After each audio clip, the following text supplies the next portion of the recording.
you're playing sports for fun. That's what you're doing. Playing the game itself should be fun. Going to practice should be fun. The conversations you have should be fun. With the caveat that if you're going to do it, you have to put effort in. Did you see the new bottles? That one? Not this one. No, I did. The hydration ones. Yeah. They're not doing the Tetra Pak anymore. It's plastic, which is interesting. Yeah. Interesting. They also have the Costco sale of these on right now, and they did the vanilla formula is new. Is it? Yeah. What they changed like the flavor? I think so. That's what Dan was saying. So I tried it. I say this to Dan every time we talk. I'm like, I'm the worst person to ask about BioSteel because I'm like the biggest fanboy of all time. Me too. But they're good. So I've got my favorite right now. Mine's the original blend, but I've got beetroot powder, which they also sell. Did you know that? I didn't know. Yeah. I'm gonna have to get it. Yeah. It's the best. It is the best. I like the protein RTDs are kind of a game changer though, just because it's so easy. But I like even the scoops. Like a lot of people want that, and I know you like it like that. But I love the chocolate, I like the vanilla, but I like the chocolate better. It's like drinking chocolate milk, like the powder. It's awesome. I use both. With water. I make the powder ones in the morning, but these are more for on the go, ready to drink, so to speak. Yep. That's what RTD means. Anybody that doesn't know that, RTD, ready to drink. Cool. So we're on the last episode of our little series here. Do you have any? I'm going to end up shaping, like I usually do, I'll shape anything that you say into our episode. But do you have any opening thoughts on anything that's been going on? So you got the boys just swept North Bay, heading to the finals. Anything going on? My boys? Yeah. Anything going on with the academy? Like any thoughts on kind of where you're at with your in your head right now with life before we get into the I'm really excited. Okay, so now you mentioned the Bulldogs, I'm really excited for them. Yeah, I'm really excited for my kid. He's excited. He's to get to the conference finals in that league is pretty special. Like it's incredible. The atmosphere just gets crazier and crazier. Like it's awesome. Like so, I'm really excited. There's 4. There's not everyone's. So on the West, looks like Windsor got through. They beat Flint, and then Kitchener's up 3-1 on the Sioux. So if I'm taking a guess, which it would have shaken out like this in the last month, like before playoffs started, I would have said Kitchener, Windsor, Kitchener, Flint in the finals for the Western Conference, and the East. Barrie, I would have thought they're up 3-1, and I would have said Brantford Barrie for sure. And then now you got 4 teams, and it's like this is war now. Ottawa finished second though, right? Behind second, or yeah, they finished second. Yeah. And then did Barrie just come on like a late heater, or were they always solid all year? No, they were good. They see sometimes it's bounces, right? So, but bounces come. You got to be lucky to be good and good to be lucky, right? So they built their team on a pretty heavy back end, and then they got a little bit fortunate. Well, Kitchener got fortunate too, but let me stick with Barrie. They got a little bit fortunate because they got one of their players back that they didn't expect back from Dallas this year, Emil Hemming. So that's almost a freebie when you don't expect them back. And then there was. In Kitchener, they got Andonovsky back from the American League on the back end, so that really beefs them up. So a couple of lucky bounces. So, but you asked about Barrie. No, they started off slow, but they were missing like a few guys that are still in the NHL or at camp. So they're good, man. They're good. They're heavy. Who are the top guys on Barrie? Well, you have Cole Bodwin. You would have Aitchison. You would have Emil Hemming. A big boy, eh? Yeah, he's 6'2", big, plays a heavy game. They're heavy. It's going to be good, big, heavy D. And then Brantford's heavy and skilled, and goaltending on all 4 teams are good, and 5 teams and 6 teams remaining. Like, it's good hockey now. It's good hockey. Yeah, this is what we were talking about this. Who was I just talking about this with? I don't think it was you. I was talking about somebody about this. Maybe it was when I was in my, we were doing an interview today for the docuseries. How you and I always talk about it's not a real fight until everything's kind of equal. Yeah. Right. And so now you're at that point of the playoffs where it's not just going to be that team's just better. Like all that's kind of gone now, and it's going to be, toe to toe. Everything's kind of equal. The goaltending's equal. D's kind of equal. Forwards kind of equal. Everyone will have their little bit of pluses and minuses in different areas, but like it's pretty evenly matched. And that's when it's a real game kind of thing. Yeah. So, and then that's where, you might see coaching make a big difference. line matchups and structure and all those kinds of things. And you get to study that team for 7 games if it goes that long, and it's crazy. Yeah, we were talking about the season wrap up for my guys too, and I was talking a little bit about the double-edged sword of being a good team, because with my guys this year, we pretty much lost any like super important game where it was like a elimination game or a game to move on or whatever, whether it was a tournament or whatever. We ended up winning our league championship, so that's one obviously. But the other tournaments where we could have moved on or could have won, we lost in a semifinal in overtime. We lost in a tough like fourth game to move, where it was like you had to win all 4 to move on kind of thing, and we would like crush 3 teams in a row and then have to get it done and didn't get it done. That happened a couple of times. We lost in the semifinal our last tournament, and so I was kind of talking a little bit about the double-edged sword, and this, it goes in a little bit into like the super team conversation of just when your team's just good, then you don't actually have to fight, right? And I had a little bit of trouble with that with my guys this year, is that we ended up whatever we were like for whatever the rankings are worth, like 7th or 6th in Ontario or something like that. And so a lot of the times it's just we're better, we're playing and it's 6-1, 7-1, whatever, or more or less, but it's just like, man, we're just better than those guys. So when you can just kind of do whatever you want and skill your way out of trouble or skate your way out of trouble, and you don't have to really play the right way, or you don't have to battle a lot, that's where it becomes a real game and a real fight. And in those contests this year, we lost most of them. So it's like you look back on that and it's like, okay, what are the lessons you can take to make sure that you're ready? Because that's when it actually counts and matters. And you were having this conversation yesterday. We were talking with one of the families about that. Like, just when you're not actually in a fight, it's you don't want to just be good and win all the time. Like, it's not real. Like, it's not actually what happens. Well, you know what? We were talking about this with the oh, sorry, my mic's super loud here. 1 second. We were talking about this with the right, because they were all the talk for like the however many years it's been now, where they've been like the team to beat and whatever. And then obviously they had another fantastic year, so it's not taking anything away from them in that sense, but they didn't win the national championship. They didn't win the OHL Cup. I don't think they won any tournaments this year. And so I don't think they did. I don't recall them winning any major events. Maybe I'm wrong because I'm not like studying them in depth, but just as an example, it's like the key things where it's like these guys have been the best team, the hardest team to play against. Nobody wants to. Now it's like, okay, but they still didn't really win. So like how much they won games that weren't that important, or maybe some were important. Like they probably won a lot of quarterfinal games, semifinal games, whatever. But then when it's like the final game and now it's a fight because the other team is going to be good enough to compete with you, they weren't able to get it done. Well, right? so when you're a top team like that, you're also going to get everybody's best game. Yeah.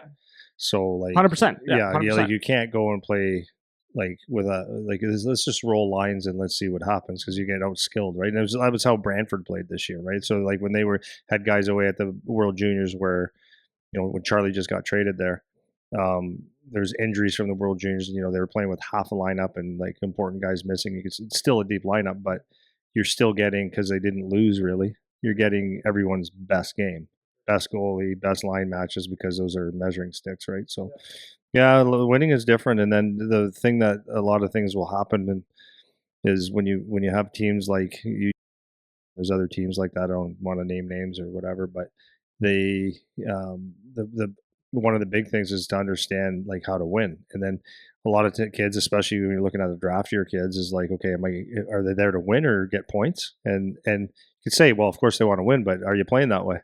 And there's a fine line. Yeah, because if you're not getting the first power play in your draft year, let's say, and you're a really good player, does that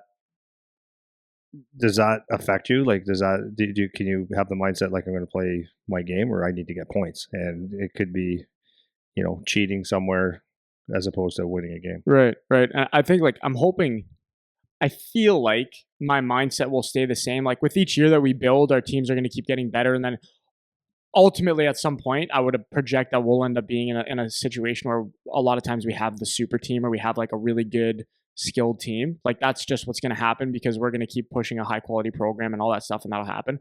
But I really don't think my mindset on it is going to shift. Is like you want to be in a fight. Like you don't want it to be an easy day all the time, And that doesn't mean every single game has to be, the dogfight, but like it's just it's so interesting to me how much that comes up when you're talking to families about like how good is this team going to be or that team going to be. And I'm not saying you want it to be like a shit show, right? That's not what you want, but it's not better to be always having an easy time. And it's just hard to get past like just this year, because then you'll look at the super teams and like they'll have 8 to 10 guys drafted maybe, or 7 guys drafted or whatever, and then you just stop paying attention after that.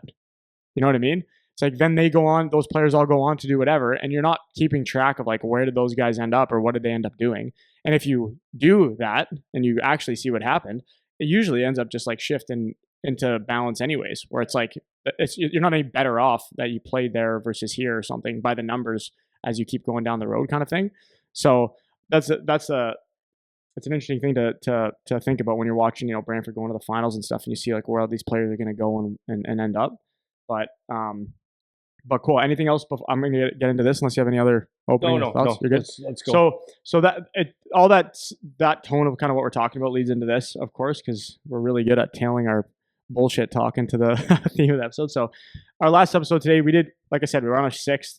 The first one we did, if you didn't go back and watch the last 5, everything's kind of about parenting through sports. That's kind of the theme for the little mini series. So the first one we kind of just talked about parent philosophies. The second we talked about the pressures that parents face. Third one we talked about what is age appropriate. So what you should be doing at which ages as you're developing through hockey.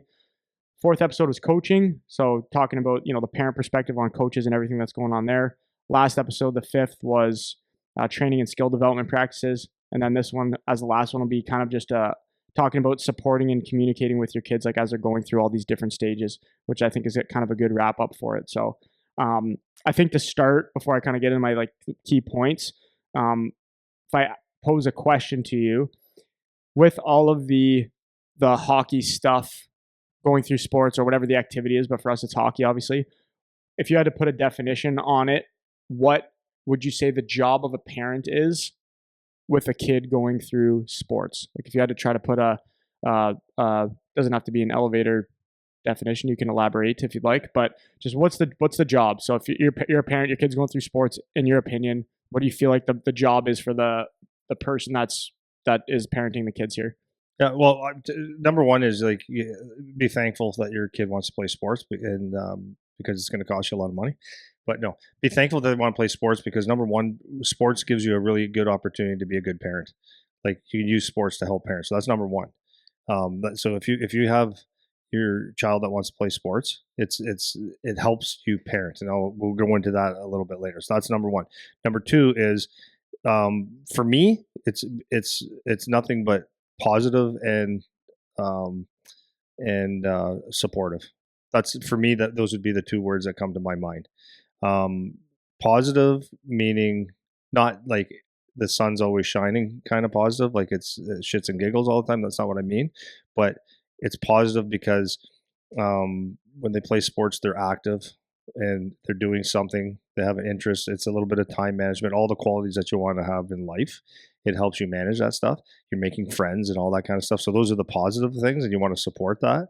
And the other positive, even though it could be negative, is that they're going to come through challenges, right, in sports.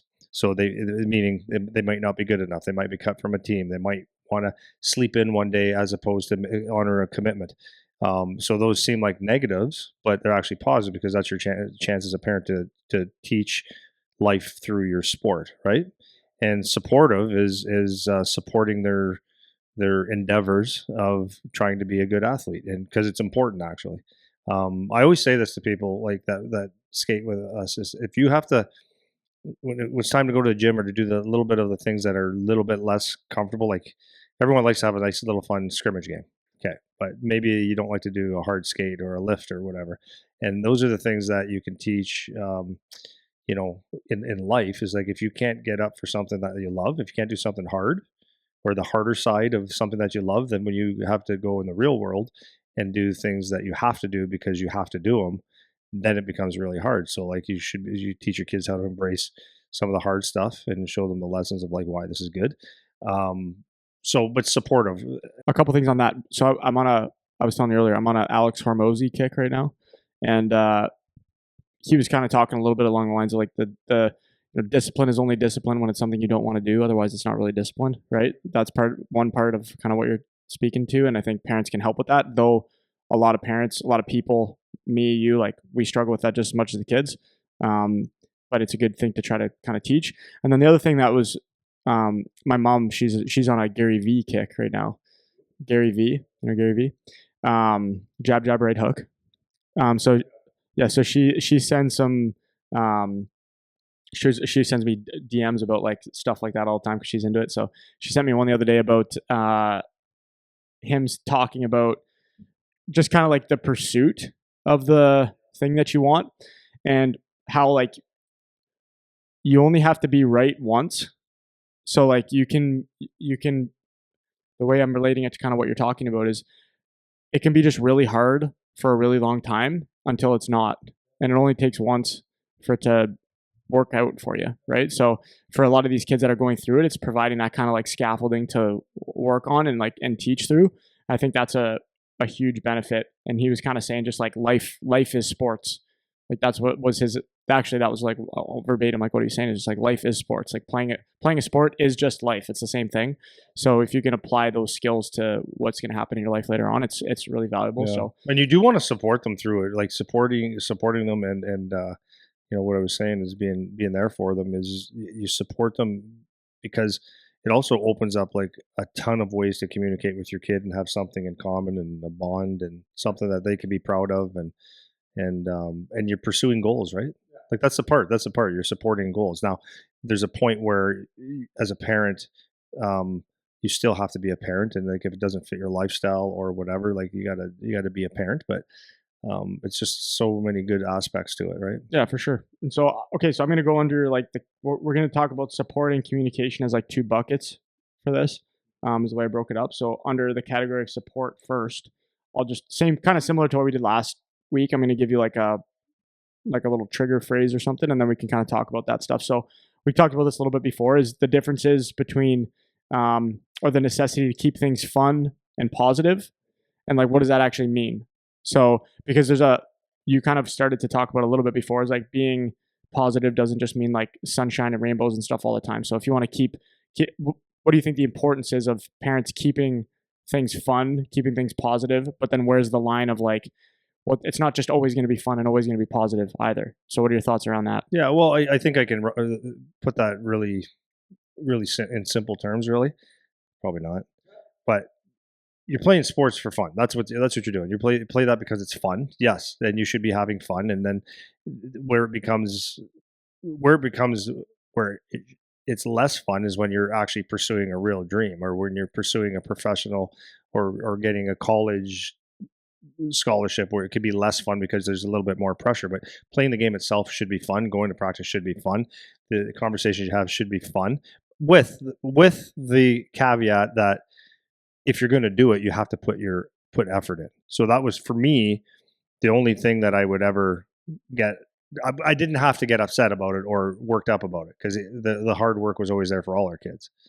So the expectations of because you play hockey, it's fun, but if and keep it fun. So like when as a parent, you won't make it fun if you keep harping on why aren't you practicing, or you need to shoot more pucks, you need to do this. It's like maybe that person is not at the level of doing that yet. So you're making it unfun now. Like you're harping on them for not necessarily any reason. If your child starts saying, I want to play AAA, or I want to go to AA, move to another level, I want to go to a camp, I want to do this, I want to do that. It's like, okay, well, if you want to do that kind of stuff, you have to show me that you want to do it. And that process should be fun if they really truly love the game. Right. So that's the only thing for me that I would be, getting upset, or not upset, but worked up about, where maybe, or draw a harder line, is that if you have to put the equal amount of effort in to have I'm going to respond based on the effort that you put into it, or the wants that you have. And if it's your wants, or I just want to go out and have fun, okay, that's cool. Then you get to play house league hockey, and that's cool. If you want to play AAA hockey and try out, okay, let's take a look and see how you fit in on that. Like if that's actually a thing, if you're committed, or whatever. But these are the teaching lessons, right? Like if you want to play AAA or if you want to play AA and you want us to spend money and travel around and all that kind of stuff, great. That's maybe something that we can do. But you don't really show that you really love hockey that much for me to invest that kind of money. So if you show that kind of commitment, then maybe we can show commitment financially and with our time because we've got other things that we can do. And then you kind of meet in the middle, right? If you can afford it. I'm not telling people what to do, but the problem is you can make it unfun by being a hard ass parent. Okay, so pause because that goes right to my next one. Is where do you draw the line then of being a hard ass hard on your kids versus now you're just being a dick and making it not fun? So like, because for me, I'm not, but like I think it's important to be hard on the kids. Like I see that with our guys and all that stuff, but it's all in like it's kind of like all in the delivery, if that makes sense. It's like there's a way to have like a high standard and have a high expectations and push them to get the most out of themselves.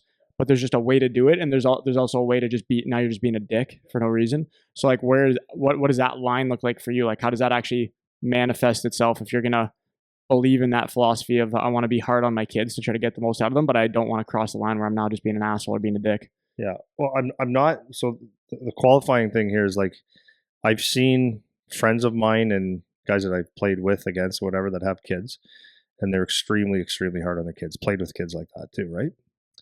And sometimes the end goal works out because the parents are really hard on them. Sometimes it does. So I can't sit here and say you can't do that or else it'll fail. But I don't know if that's necessarily what you have to do. Now, everyone's got their own philosophy. But for me, it just comes down to like simply this. It's like, what do you want? And these are the conversations you have with your kid, right? Like, so you like when you sign up to play hockey, you play to have fun. That's what you do. So, well, now I look at some of the parents when they bring their 4-year-old and 7-year-old into training, and you go like, not that they're making a mistake, but it's like you're pushing the fun away. You're making it a real training. You're training for hockey now. But anyways, at some point you have conversations, and the kid is, maybe you could bring it up to them. There's nothing wrong with that. You see your son or daughter as a pretty good hockey player, like maybe a little bit above maybe everybody they play with, and you say, hey, would you, there's a travel team, and maybe that's the next step, and you give them that opportunity, and maybe then it's AAA or whatever. But then the point to this is like, what's the why? Like, what do you want to do? So you can present it to them, or they could ask you whatever, and you can look at it if the timing's right. And you can, okay, why are we doing this? Like, what do you want to play AAA for? And you can kind of get the reason why they play.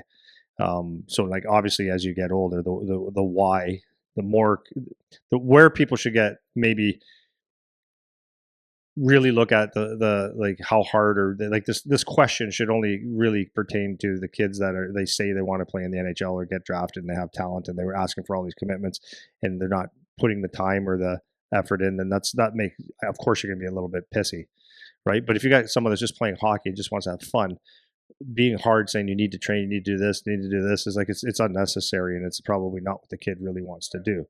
So I would say for me, it would be simply effort. That's it. Because I can't be upset if he's not the best player on the team. That's actually the parents' fault. Not the parents' fault that he's not good, but it's like you put him in a place where he might not succeed, or he shouldn't succeed, or he's just not good enough. So you're maybe sometimes asking for too much, and you can get, ego. Your ego can get going and basically say like, I want you to be better, so you need to do this, this, and this. Being hard on a lot of times you don't even know what you're being upset about. Right? So that, I think that's kind of what I want. Like, what does that mean? Like, what does being hard on your kid mean? Like if you're gonna actually, like, if someone today is like, oh, I've never been hard on my kid before, I want to start being hard on my kid now. Like, what does that mean? Like, how do you do that? Like, what is the process of being hard on your kid without just being an asshole? Where it's like, oh, so you're asking me basically, how can I nudge the right way? Is that what you mean? Yeah, exactly. Yeah, for me, it's questions, right? Like so that's a better question. Like the thing you have to remember as a parent is like you have to understand that you gotta realize that it's either the child wants it or you want it. That's number one. If you want it and the child kind of wants it, it's not the same. It's a mixed message. You're never going to get the results that you want. So, but you can ask questions because sometimes kids don't know that they're good, or sometimes they don't know that they're lazy, or they don't know that how good they could be or what they really want at this point. So you can nudge, right? And to me, that's the biggest thing, is ask questions, right? Like, so how are you enjoying hockey? Where do you think you want to go? Blah blah blah, and ask these questions. Then if they say something like, I want to do this, this, and this, and then you can basically encourage things, but you can't tell them what to do because you're just going nuts, and the kid will resent it. Like, I just remember as a kid when my dad was around, a little bit there. Um, when my dad was around, like, you sat at the kitchen table, you're screwed. You're screwed for 3 hours. It's all we would talk about is hockey. Like, there were probably, I couldn't imagine a more committed three boys than me and my two brothers. Like, that's all we ever did was sports. And in his mind, a guy that never played hockey was not that he was hard on us in the sense like you have to work hard, because we did, but it was just always about hockey. So there's different versions of what's hard on someone, right? Because if, like, my son's playing in the OHL, and it's like you would think, right? And I was no different as a player. When I got drafted to the OHL, I said, okay, finally, I'm going to be with 23 guys that all we're going to talk about is hockey. I'm going to learn so much. And then when you get there, you realize that the last thing they talk about is hockey, and you don't really understand it right away, but then you understand it after a while because all you ever do is hockey. And there's other topics in life, like, really, right? Like, so, sometimes, like, so I'm looking at it from a dad's point of view. When I had my son getting drafted and all that kind of stuff, like, you think that's what they want to talk about all the time, and they do want to talk about some of it, but they don't want to talk about the things that you really necessarily think they want to talk about. So, like, if I'd ask questions about, because I'm excited, right? You're playing in the OHL, and you know how's this, and you kind of like, I don't want to talk, and I got it real quick. But a lot of people just keep harping and harping and harping. It's like they don't want to hear it. It's a version of being hard on them. So, like, and this is, we've said this probably on every single podcast that we do, is like, there was a line where I had where I wasn't being hard on him. I just thought I was helping, because he was a 15-year-old boy that moved away from home playing in the OHL. And, it would be, I just want to get more ice, Dad. I go, yeah, I know. So just keep your attitude positive. Just keep doing the work. Just keep doing the work. It'll come. He goes, okay. So the first few times, that's fine. Coach said this to me. I said, well, yeah, don't listen to this. Just, like, focus on doing your job. And, this is important. And, yeah, okay. Yeah, I know, Dad. And then one day he called, and it was one of those, and I started talking. He goes, okay, yeah, okay, Dad, I got to go. And that was the day where I said, okay, I made a mistake. And but unfortunately recognized it. And that was the day where I texted him and I said, son, I kind of get it. I was probably giving you advice when you didn't need advice. You were just trying to vent. Please, when you talk to me, I'm going to ask you the question. Do you want advice, or do you want to just vent? Would that help you? And he said, yes, that'd be awesome. That was like 3-4 conversations before I realized, oh, now I hit a nerve. So that would be hard on him. Like, if every time, okay, why aren't you calling? Or every time you talk to him, it's only about hockey, right? Sometimes it's like, how's your buddies? How was school? And it changed, because the thing that they love, they're going to talk about at some point, and that's hockey at some point. And the things that they want you to know, they're going to tell you about, right? But then the other things I'm being hard is, like, for most parents, they just don't know the game inside out, and that's the other part, is like what you perceive as lack of effort. Like, you don't know what it's like to go on a shift and have early in a shift have 3 heavy hits. You have no idea how exhausting that is, and the legs are gone. Like, you don't know how to recognize battle or not battle or whatever. Like, so you can't just say that kind of stuff, man. So how attentive were you when you're communicating to, like, the tone? Because, like, you talk about this all the time, like, listening to the tone, not the message, or the message, not the tone. Um, your tone. So, like, when you're communicating, you can be saying the same thing, but your tone can either make it click or make it not. Oh, 100%. That's why I didn't say much. Right. So, like, when you're talking about, ask questions, there's a, and I don't have the recipe. I'm not a freaking psychologist here, but just, like, what's the way to ask? Because there's a way to for sure. There's a way to ask where you're given the answer. Yeah, you could ask the kid, "Do you think you work hard today?" Yeah, right. Or you could say, okay, I'm not lying. I think you would verify this. Even to this day, I never ask. I don't give advice. I don't give them shit. I don't cross my arms, cross my eyes, cross my nose. It's your life. I always said, "Did you have fun?" That's it. I would say it like that. Did you have fun today? The one time here in this building when he was the year before, no, he was probably in U13. He had a hat trick. He thought he was great, and I thought he was shit. And I know better than to say bad game or whatever. I didn't say much, and I wasn't mad. I was just one of these days, but like I wasn't thrilled, but I was more quiet, and he read it. And we came in through the stuff in the truck, and he goes, "You see my hat trick, Dad?" I said, I did, bud." And then we got in the car, and he said something else about it, and then I said, "Yeah, no, you got 3 goals. It's awesome." And then he said, "You don't seem happy, though." I said, "Well, if you're going to ask me the question, I'm going to give you the answer." And I said, "You got 3 goals, but you didn't really put a lot of effort into that game. You didn't really back check that hard and stuff." And I think it was appropriate because he understood it, but I wasn't mad. I just said, like, basically, I gave him the message. I wasn't going to lie to him and say, "No, it was all good." I gave him my honest answer, but I wasn't mad or upset. I just said, "You got 3 goals. You didn't work that hard." And he goes, "Yeah, I know." I said, "Okay, well, that's what I'm telling you. Like, I'd rather see you work hard than get 3 goals." And he got that message, but it wasn't like you're a jerk. I don't like you anymore. Any of that stuff. It was just that was the tone. But I just think, like, let them be, let them have fun. If the effort's not there, that's something you can address or talk to or discuss. Because sometimes you don't even know what the effort is, or sometimes it's just not good enough to look like they're working hard, right? So let them have fun. And if you don't think their effort matches the what you're putting into it as a parent, then that's a discussion. Just so this is how I feel like we're putting in $10,000 and plus travel and all that kind of stuff, and I feel like you're giving us back about 1,000.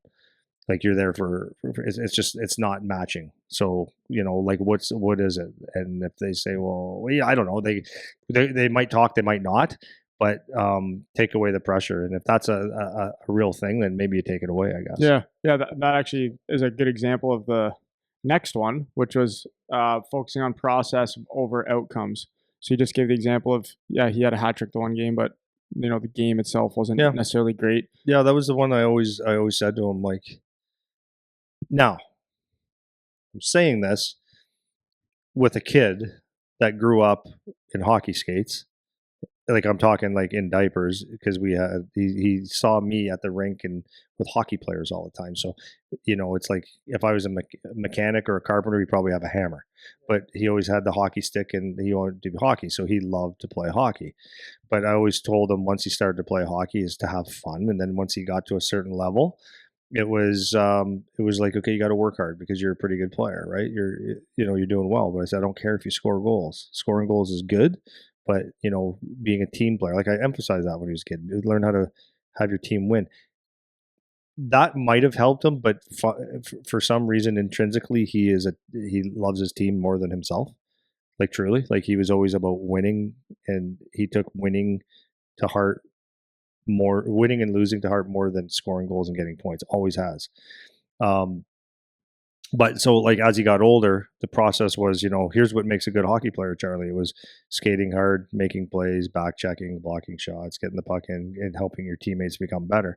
Because he practiced enough and worked enough and was smart enough to figure out how to get his points. So it was very important that he came out of the rink. And this is advice I would give to everybody. It's like, if you come out of the rink and you're, as a parent, you're measuring points or something along like outcomes rather than process, then you're going to be in for a long life and you're going to be miserable, because you can't, if you hit the post, is that bad? If you're counting points, does a kid walk out with his tail between his legs because he didn't get his 2 points or 3 goals or whatever? So it's a lot easier to not a lot easier, it's a lot better to reward process, not results. So if you see your kid working really hard, back checking, like really focus on team play and all that kind of stuff, that's what you should be proud of, and that's what you can. Those are the foundations, anyways, right? So if you measure it on, like, even hits, right? If you're not a skilled guy and you got to hit everybody, it's like, if the hits aren't there, you can't just run around like an idiot. So you have to have more than just results. You have to have process, and that's what's actually going to make you a hockey player, if you're ever going to be one. And then you're never going to have those days where where the kid's going to, because you never know how it affects the kid, right? If they think like the $2 for every goal or something like that, it's like, that's not really the best reward, you know. So anyways. Then how much is or how important do you think the environment is for the kid to be in, like whether it's at the rink or away from the rink, at home, setting up like I guess a good environment, like, well, let's say this, like, first of all, like, maybe just define a good environment. Like, what does that actually mean? Having a kid in a good environment, whether it's on a hockey environment or at home, because that plays into the support much more than your direct interactions with the kid. It's just like, what are they seeing every day and where are they every day? And like, so how would you define being in a good environment for kids that are trying to develop? Obviously it's more just like a life thing, but even with respect to hockey, like what is a good hockey environment? What is a good general environment that you want to keep your kids in? And how much do you think that plays in, their ability to be? Well, I think a happy environment is probably the best. Just being happy, like having a healthy lifestyle at home is probably all you really need. It doesn't have to be. Well, like your kids are going to do everything that you do, or they're gonna see everything you do, even though you don't think that they see. Like my our kids have picked up on everything, right? Like when I treat my wife very very well, right? Like if I go up to get something to drink, I'm so like, honey, would you like something? Or I do gentlemanly things for her. I treat her well so that she feels happy, and she's your mother, like my wife. This is how you treat someone, your wife. And I joke around and we laugh. If she's cooking, do you need help with anything, or I'll cook for you, or you know what I mean? Something needs to be cleaned up. It's like That's not my wife's job. Is we do it together, and as you treat your mom well, we eat dinner together, we laugh, we joke, we do things together as a family, not high pressure stuff. It was just like a good environment where you feel good and safe, and we talk about a lot of things, right? It's not about um, necessarily achieving everything every day. Like you got to be hard on someone. How was your hockey? How was your volleyball? Like this, you got to work harder. None of that stuff. Like it was there, but it was done in different ways. So some of the ways that so I guess it's so different because I don't know. Like this is just truthful, right? I don't know how many dads come home and read. I don't read a book called Think and Grow Rich, or uh, people skills book, or winning is whatever, like or a book about making yourself better. I don't know how many people do that.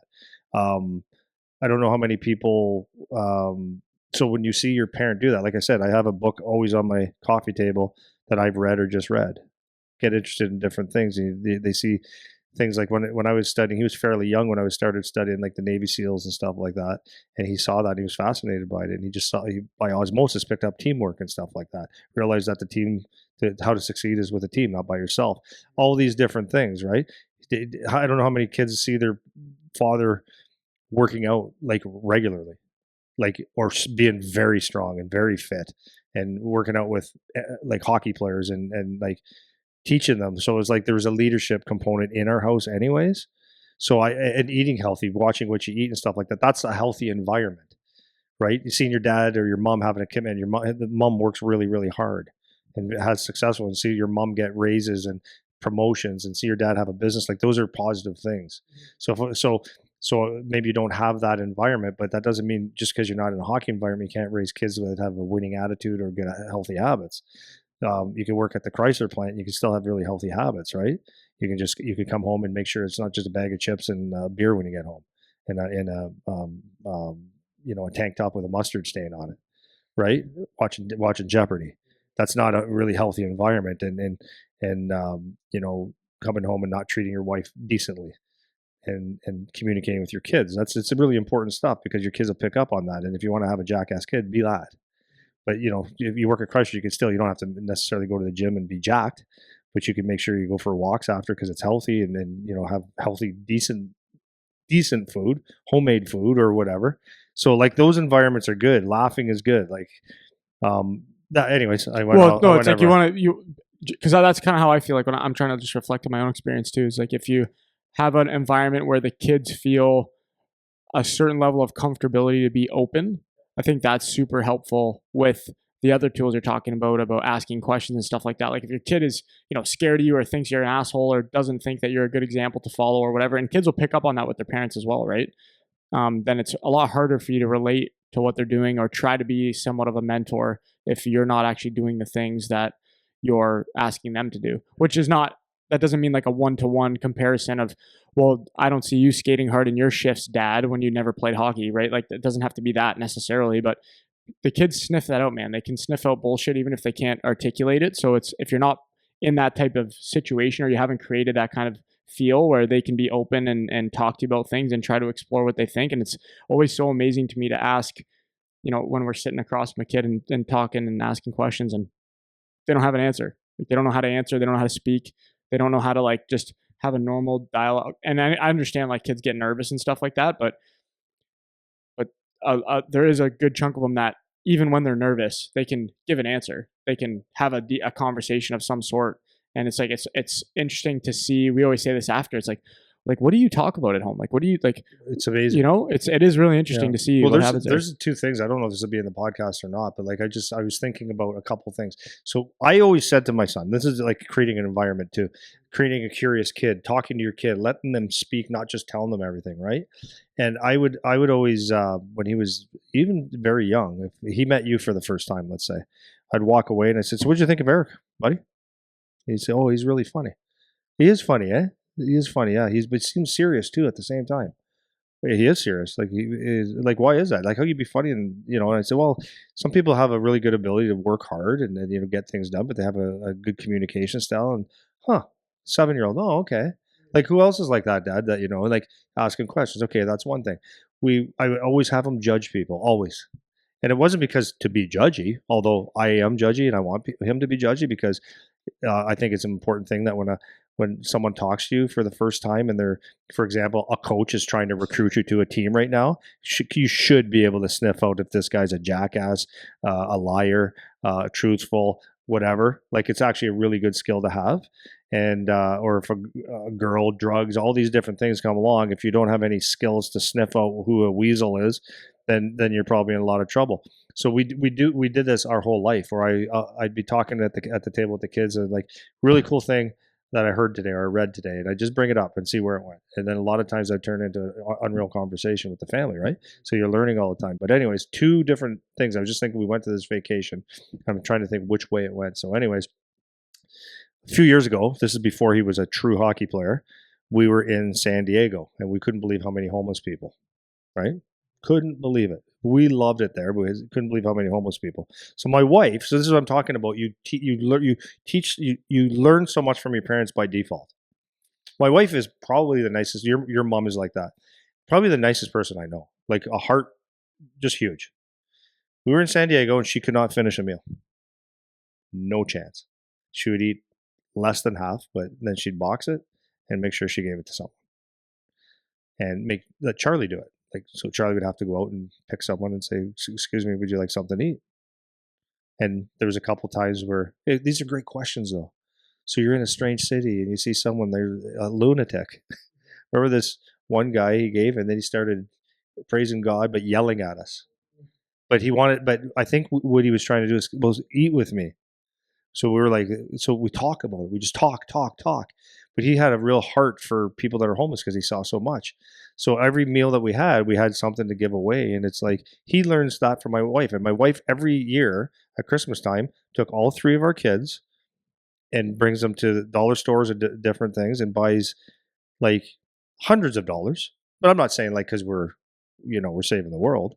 But my wife is the nicest woman, and she taught all three of our kids how to be charitable.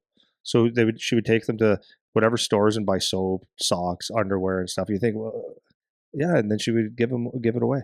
And Charlie and the kids every year will look forward to doing that. So that's a good quality. It's team. It's thinking outside of yourself, right? And then just this last summer, we're in Halifax. And it's really funny. I'm trying to think of the story, but they do. When they do, what do they call it when they set up tests where you see how people react? Clinical trial. This was almost like a clinical trial. We were down our second last day in Halifax, and we're walking, and we could see smoke coming out of a building, and people are going by, and everyone would look. So we're walking by, and I was looking, and I'm like, not really much. And he goes, something's on fire here. And he went in there, started kicking dirt on it, started putting it out. And we were joking after but this is so true. That's a leadership thing, because no one else stopped and did it. But he saw it. He's like, oh, this is not good for anything, I don't think. Like, it might be big, might be small, whatever. But he put out a small fire. And we talked about, it's like hundreds of people just walked by that. Did not one thing. There's people standing there at the bus stop next door and looking at it like, this might be bad. The leadership was not there in anybody's life. And he walked by and he put it out, and I started helping him. And I followed him. Yeah. I didn't lead it. Yeah, it's like a social I didn't experiment. lead it. Yeah. And then we were joking after having a beer, saying like we saved Halifax. Yeah. This whole city would have burnt down. Yeah. But like these are things like on a daily basis you're learning and you absorb from your parents, right? So those are good environments. So like, is it a shock that he was a captain? Is it a shock that he's got resilience, that he's a team player and all that stuff? It's like, no, it was our home. It wasn't being a hard ass on him, right? Save the world, man. No, it's just do little things every day. So then how does that kind of transition into like navigating the distraction stuff? So like I always love talking about stuff like this because again, we look at, younger kids that are playing the game and there's always the superstar kids or the kids that are better than everybody and all that. And then I think it was on one of the Spit and Chicklets things or something. And we've said variations of the same thing. I was like, unless you've had a beer or a girlfriend or you've seen drugs or anything before, we don't know if you're still interested in hockey until you've had to deal with those types of distractions, right? So how did that kind of play for you as from the parenting side? Is like, that that's like the school dance example is a good one, but just like that type of stuff. How did that play into whether or not or how you interacted with your kid and Yeah. teaching them? Yeah, so like that's a good way to reframe that long verbiage I just had about maybe I didn't say anything, I don't know. But it's a really good way to say it. It's like if you don't have normal conversations with your kid, and it's always about hockey and being hard on them, then when they get faced, I'm not saying everybody, but like you're going to be more likely to be faced like I get a chance to go and do something fun, or what appears to be fun, like a school dance or go to a party, all these different things. If you're the hard ass guy, you say, no, you can't go because you have a hockey game tomorrow, or no, you can't go because you need your sleep, or everything's about the hockey, then there's probably a bigger resistance. Like, it's like, I can't go. Didn't make a choice. My dad said I can't. And what does that bring? It brings resentment, or you get pissy with dad because he doesn't have the tools to navigate through this with me. So what I always used to do, like this is really important for parents, is like you can use this for parenting your if you have a decent relationship with your kids, hockey's the biggest tool. It eliminated all my hard parenting because like those were the things is when things came up like the school dance, which is very innocent on a Friday night, very innocent, like you're going to go to a high school dance, and I would ask questions because we had a decent relationship. He trusted me and we could talk, and he said he wanted to be a hockey player, right? So, and I didn't necessarily do it because I wanted him to have a great game. I wanted to do it because I really don't want you to go to a dance, even though it's harmless, with staying out late and being, as a parent, being exposed at 13 to let's go out and have a smoke or have a shot of something, Jägermeister or whatever, and let's be cool. Like, yeah, I got to go there, right? But right, if I let them go to that, it's not like you you were protecting them from everything, but you don't necessarily need them to be exposed.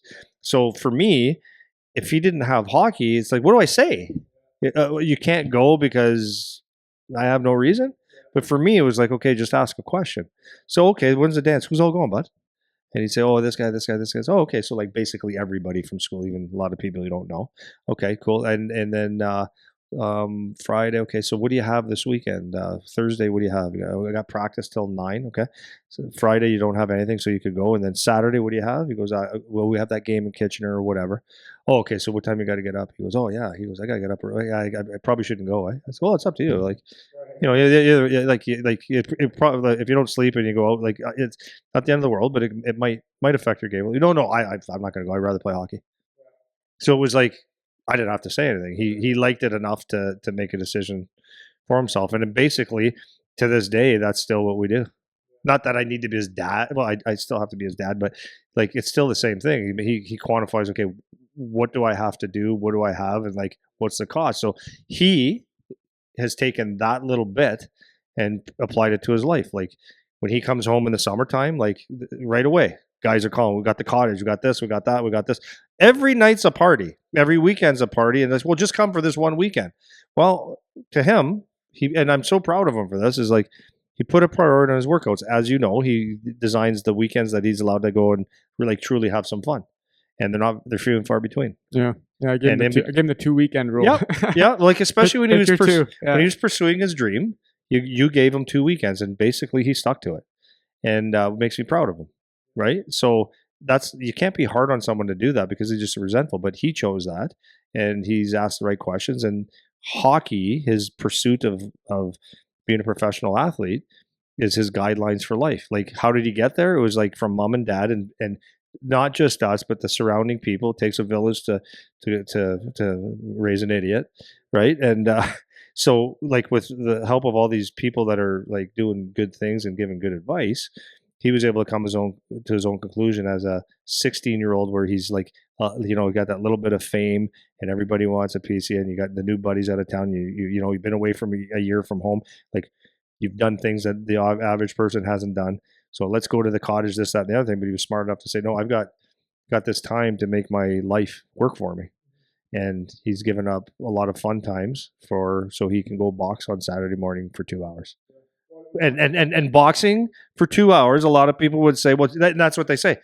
It's boxing, man. It's not even hockey. It's like you can miss one. And he goes, I can't miss one because I'm the one that has to fight people. And not even that, it's the conditioning, and it's served him so well. Yeah, and I remember making that plan with him too, and it was that exact type of process too. It's like we would sit and talk. It wasn't just me saying you can only go for 2 weekends. It was like, okay, like what are you willing to commit to, kid? Like, what do you want to do? Like, do you really want to focus on what you're doing? Yes. Okay. So then, in my opinion, you can probably get away with 2 weekends where you're pissing around a little bit for like a couple days on 2 weekends. That's pretty much it. If you do any more than that, then you're going to start to have like some legit negative consequences to your training and stuff like that. But it's up to you. Like, you can pick how you want to do it. But I'm just telling you what I think, right? And then he was the one that was deciding. It wasn't like dictated to him. Going along that lines, because you mentioned like until you meet a girl, booze, and all that kind of stuff, and we said this on podcasts several times, is when you're really, really hard on your kid, it's like if they're good enough and you're really hard on them and you make every decision for them, and it's always like with resentment or like the iron fist, they might move away and be scared to make a mistake, which seems like it might work. But at some point, there's the one thing that's going to come along that's going to be, it might be their trigger, right? So it might be if you've never been allowed to, like, there's some like crazy parents out there, and I'm not saying that like necessarily like I don't know how I'm saying it. It doesn't matter, but like you have your boundaries and all that stuff. That's fine. But like if you think that because you told them they can't go stay out past 11 and they can never sip a beer, which is that's okay, like whatever, and you can't do all this stuff, stay away from girls and all that, you protect them the whole time, and then they move to Guelph, Ontario, and you got the boys, and you start going out and there's a good looking girls talking to you all the time, and the boys are drinking beer, and then you say, I'm just gonna have one or two, or like mom and dad aren't here we go, and that could be the yeah. And now that's the thing, they've never they've never gained like the tools required to manage that situation.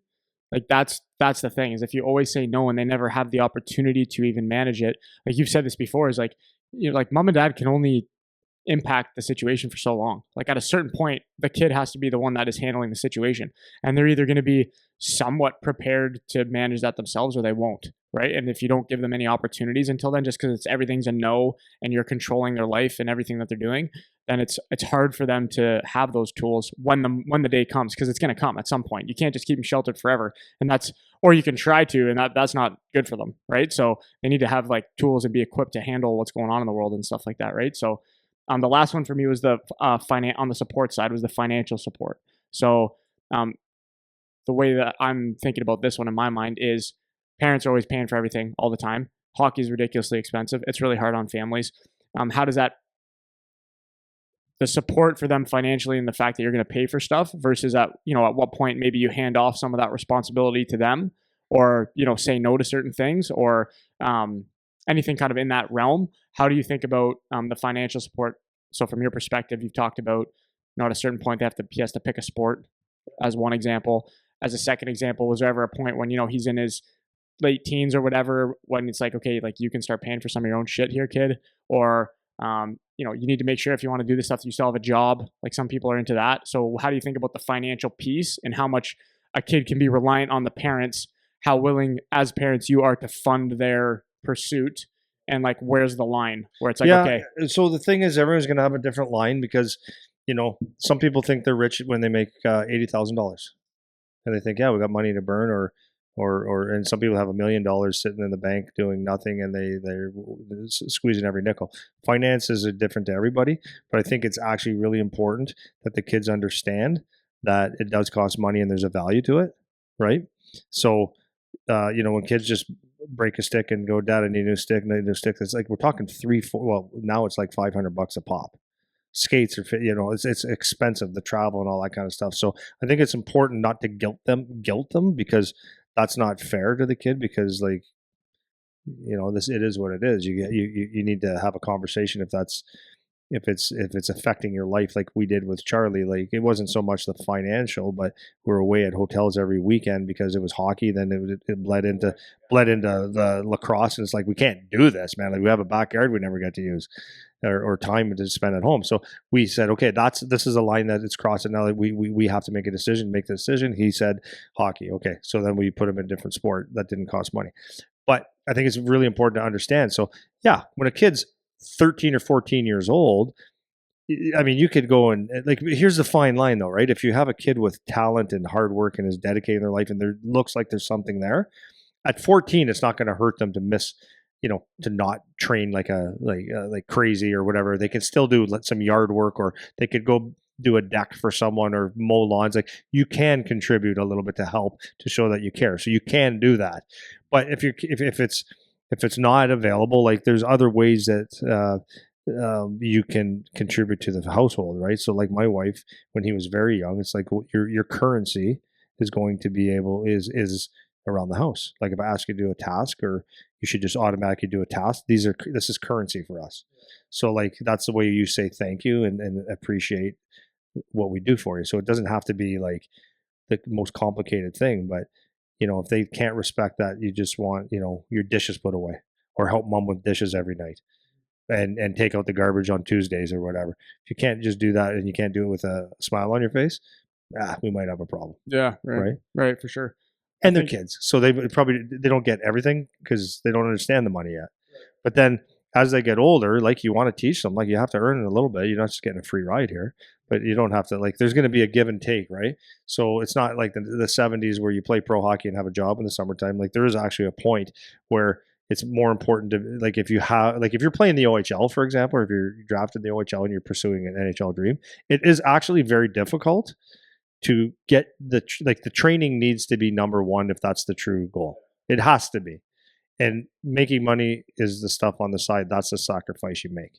If it goes the other way, then when you give, you take, right? So yeah. My parents had the philosophy that they were willing to support what was within their means financially, as long as we were doing something productive. Basically, was what their line was. So, provided you're, chasing a dream, doing something with school, doing something that's productive, then they were willing to support financially to the best of their ability to help to make that happen. And I think that was a really good way of. I really appreciate that way of thinking about it. Is like, yeah, we'll do what we can reasonably within what we can afford to do, provided you're doing something that is productive, and you're, trying to chase something that will be good for you later in your life to some degree. That was their way of. They might have even said it to me like that a few times, where it's like that's kind of what they're okay with. So, because I remember, like, I remember after high school, I was a good student. So when I graduated high school, like, academically, I should have gone to university and started that track right away. But I took 2 gap years to finish playing junior, right? Along the way, I'm kind of like, to your point, I was like, I need to prioritize my training. I need to prioritize doing that stuff first. But I also can't keep asking my parents to spend all this money on trainers and all this shit. Like, I had enough wherewithal to understand some of that. And I remember it would have been grade 11, I think, was when I was like, man, I got to figure out, like, how can I get a job that fits, like, so that I can do the things that I need to do. And that was when Uncle Andy started with the business with PowerTech. I was able to get a job there because I was like, okay, that is like the perfect kind of job where I'll be in the hockey environment all the time. I'll probably be able to get on the ice a little bit more because Andy's going to be a beauty and let me do that. And then I'll be able to get my training done I'm already there. Yeah, you're not in the So, hot sun mowing yeah, lawns and right. bagging Yeah. grass and Yeah, exactly. laying stones Yeah. and So if we started, with your camps or yeah, whatever, if we started at yeah, 8:30, I was like, well, I can go there and work out yeah. first Well, you and get manage your that done. time really Yeah, well. right. So it was like that was kind of my mindset on Yeah. it. So I think I'm gonna shift it a little bit to the communication stuff. There'll be a little bit of overlap here, but I think it's fine. I think the first thing for me, it is actually interesting that all this stuff in one way or another comes back to the ability to communicate well. So you talked a little bit about asking questions as like a first, basically major pillar in being able to support what your kids are doing is you have to be able to talk to them and have normal conversations. But what do you think the role as the parent? So, okay, let me back it up. I remember realizing that my parents are just people as I got older. They're not like they know all the answers to everything all the time. And when you're a kid, you kind of think that, and you can present as parents because you're the dictators and they don't know any better. Like you are the rule. Like what's up with everything and you have all the right answers. So how do you think as a parent from a parenting perspective, how important is it that you are like showing genuine honesty, vulnerability, where your mistakes are as a parent, when you're communicating with your kids to kind of make sure that they're not sniffing bullshit out of you. Does it make sense what I'm I asking? love that question. Okay. I love that question because to me it's an easy answer. The thing is, I think for me, my son held me in such high esteem because of he saw my life, and I've done a lot of things that he did, and it would have been very easy to me for me to expand and tell him how great I was all the time. But one of the things that I've always spent time on is tell him how shit I was. Not shit as a hockey player, shit as a person, but how many times I've failed at things. It was like huge, or to say I'm sorry. Like I'm trying to think of the exact example. One time, I had to tell him that I was sorry that I made a mistake on something, and he was like, "Oh, okay, Dad. Like it's okay." And I'm like, "Yeah, I know it's okay, but I'm telling you, like to be vulnerable. I think it's huge." I remember telling him stories about like when I was scared of things, right? And I think it's important because I'm scared too. Like I think it's critical for that. If you act like you're the perfect person though, the kids are going to figure out you're not without you saying it, which is worse because then it's like you're a phony. That's what you are, right? You're pretending that you're something that you're not actually. So I think it's just better you get ahead of it. And when you make a mistake or when there's something that you're struggling with or that you're not perfect with or whatever, it's just better to just be open on it and honest about it and what's going on to like age appropriate, obviously, right? Like if your family's going bankrupt, you don't need to tell your 6-year-old and make them scared, right? Right. But like there's a to what is appropriate for their age. Like it's okay to show that mistakes get made and people are people and you're just a person. You're not the perfect thing all the time because if you don't tell them, they'll figure it out, right? Yeah. Well, one of the things that like it's kind of like default, but I was always open with him was I always read, and I told him why I'm such a big reader. And he goes, "Oh yeah, but I don't like to read." I said, "No, I get it." I said, "But I had to read." He goes, "Why did you have to read?" I said, "Because I was lost in life." So when I was done hockey, it's the only thing I ever wanted to do. I was lost in life, son. I said I didn't know what to do. I didn't want to. It's not like I didn't want to do things, or I didn't. I just didn't believe myself in anything else. I said the only thing that saved my life, swear to God, saved my life, is I started reading books and learning about how to become, goal driven and stuff because I didn't really have guidance.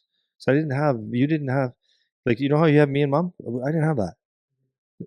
I needed something to guide me, and it took like 4 or 5 years for me to get reshaped. 6 years maybe before I started, and then maybe 10 years before I was like, I know who I am now.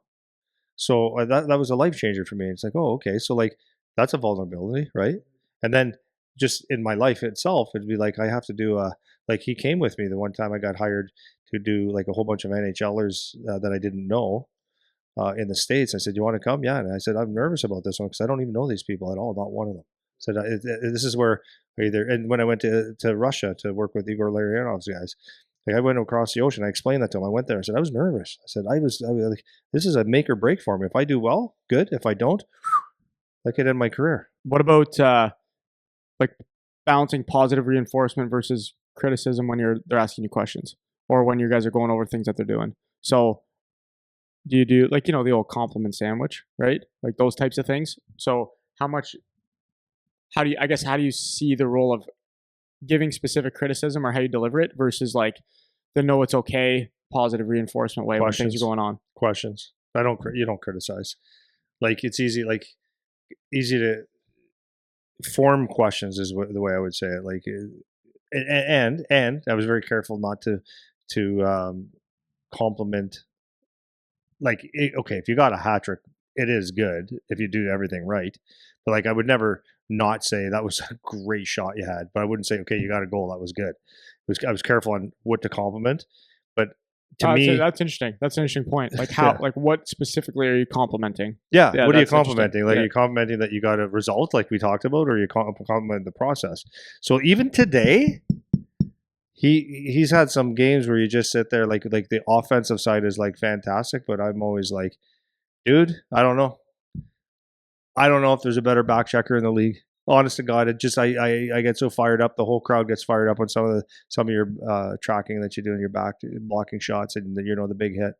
And as a he's a professional hockey player, but that makes him feel good, and it's the right thing to say to this day. He goes, I know, and I said everything just stems from there, eh?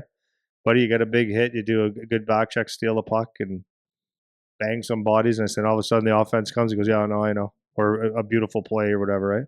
So then how much, because I know you're big on this, or how important is it for you to like use stories to try to teach and inspire or communicate with your kids versus just dictating all the time? I know you're a big story guy, like when you're using things to relate. So what role is that for you? It's everything.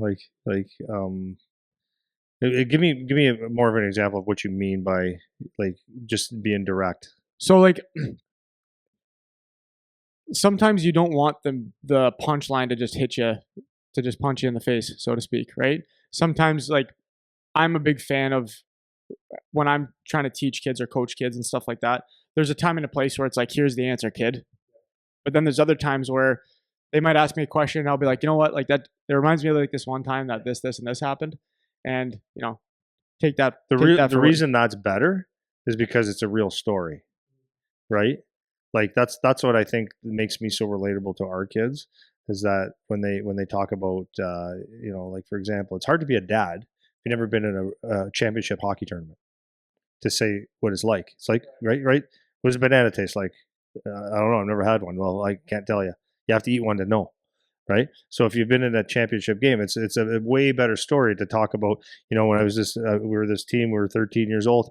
We were in a championship game in Toronto. We're the hillbillies from Sudbury. We only had matching socks and jerseys. Like we were hillbillies, telling that story about how we were up against everything, and some of us were overwhelmed, but like understanding the feelings, the kids go, okay, they could put their mind, they could see what you're talking about, and if you have any emotion with it, it makes it a lot better than to say to a kid, yeah, you got to really prepare for this game. Yeah, I think it makes you like more believable and genuine, and I think it shows that you actually know what they're going through if you use a story that's similar, right? So I think that's super helpful, especially if you're in a coaching role, especially like I know for parents with your kid, you're with them a lot, but especially if you're talking from a coaching side to kids on your team, it's like you don't really know them, right? You don't really know them. It takes some time to get to know them. You don't know what's going on at home and all that kind of stuff. And if you can give them like a branch where it's like, oh, you actually get it. But I guess even with your kids, like if they don't know what you've been through, they don't know like the things that you've done and all that. So if you can tell them a story and it's the same exact thing that happened to them, it's like, oh, like, okay, Well, I guess he and gets it's it, so right? funny because my kid goes, Dad, remember you told me? Now I know exactly what you're talking about. Yeah, right, Yep. exactly. This is exactly the same, Dad.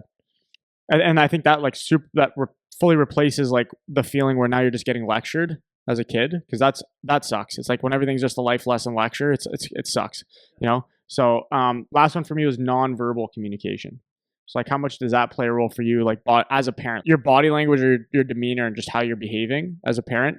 What do you think like the role of that is, like stuff you've seen from other parents versus like what you do with your own kid? Were you ever like super attentive to that part of things, or did it all just come natural? 100%. Yeah, 100%. Like, I mean, how does it go? You say so much, I don't hear what you're saying anymore. And same with your body language, right? You don't have to speak, but if your arms are crossed and your eyes are crossed, your ears are crossed, and you have short answers about everything, then something's wrong, right? So that's why, like, as a parent, it's really like it will help you a lot if you understand that your role is to support, um, to encourage, to love.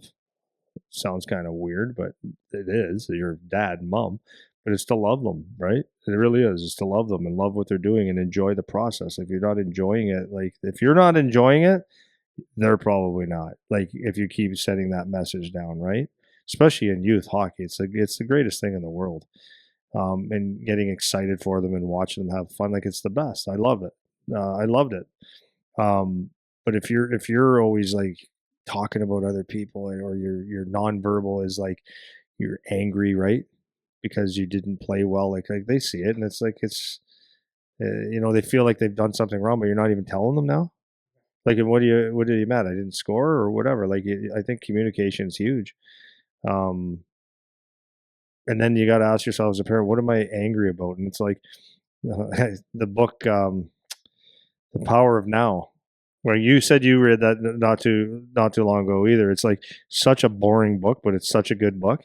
If you actually ask yourself what you're getting upset about, and understand that that's not going to change anything. It's like if you really think what it's doing for your life, it's not helping anybody, right? The example of losing your shit because someone is going slow or cut you off or not the turning signal when you're driving, and you lose your stuff. If you actually think about it, it's like it's crazy when you do that.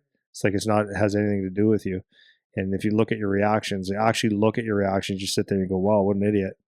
So if you're looking at your kid, like if you think about it, really, he didn't score, whatever it is, didn't work hard, and you sitting there with your arms crossed and you can't talk to your 12-year-old son because you're that upset that he didn't work as hard as he could in hockey. Like, think of how ridiculous that is. It's absolutely ridiculous. That's a conversation, like very simple conversation. Like, son, I'm watching you play hockey. Love watching you play hockey. Well, I just don't feel like you're working hard. That's like a lot better. I just don't see it, and then you could talk. But to treat them like when the nonverbal language or the body language is so negative, like that's like now the kid doesn't even know what you're talking, like why you're upset. That's probably like worse than talking to them. Yeah, for sure. I know we talked about a lot of different pieces there, but anything kind of to wrap up um, this No, set of yeah, topics? like hockey. Like, listen, it's easy as a parent to get hung up on it. You see it every day. Like, you want the best for your kids, or you want the best for you, so you can talk about your kids, or you get involved. I don't know. I don't know exactly what it is, but at the end of the day, it's their life. You're there to guide them, and it's a great relationship builder. It's a great thing. Like, even if they become pro hockey athletes, they're going to be thankful if you did it the right way. You don't want them to resent you at the end of the day. You don't want your kid to look at you and say, "You're such an idiot for those 5 years." Like, because they'll never lose that. They'll never not remember that. When you lose your mind because you didn't work or you didn't score or because the coach, you missed a shift or whatever. Enjoy it. And basically everything that you're going to get out of the sports, if you do it the right way, it's going to be a benefit to you. Like, you're going to learn so much, and you're going to grow so much. And a lot of the things that you get all bent out of shape about is not going to matter like one iota later on in life. And a lot of it's really good for your kid to go through a little bit of adversity, obviously. And what was the other thing I was going to say about that is like it's just really not going to matter. It's just not going to matter. And it's their life, their dream, their goals. Like that's it. Just guide them, and be happy for them. And I can't say any other way, because, and then the other thing is, like, if you're going ape shit, like even me now as a 57-year-old man with a 20-year-old boy drafted in the NHL, if I'm still hung up on it, and if he doesn't make the NHL, is he a bad kid now? Should I love him less? Am I going to be upset? Like, I can't do anything about it. He has to play. He has to figure it out. He has to solve the problems. I hope that he figures it out in every way. I hope he ends, he's a 40-year-old guy with $175 million in the bank with investments and connections all over. That's what I really want for him. But if he falls short of that, is that bad? Will I be disappointed? No. Great kid. And I know the lessons that he's learned is going to be taking him somewhere else, and probably in hockey. So, Yeah, yeah, awesome. Well, that's a wrap. That's 6 episodes in a row on the parenting topic. Once again, received very well. Just in case I know you don't pay attention to the numbers, so just so you know, people seem to like it. So we'll be on to some new things next week, and we will see you then. Goodbye.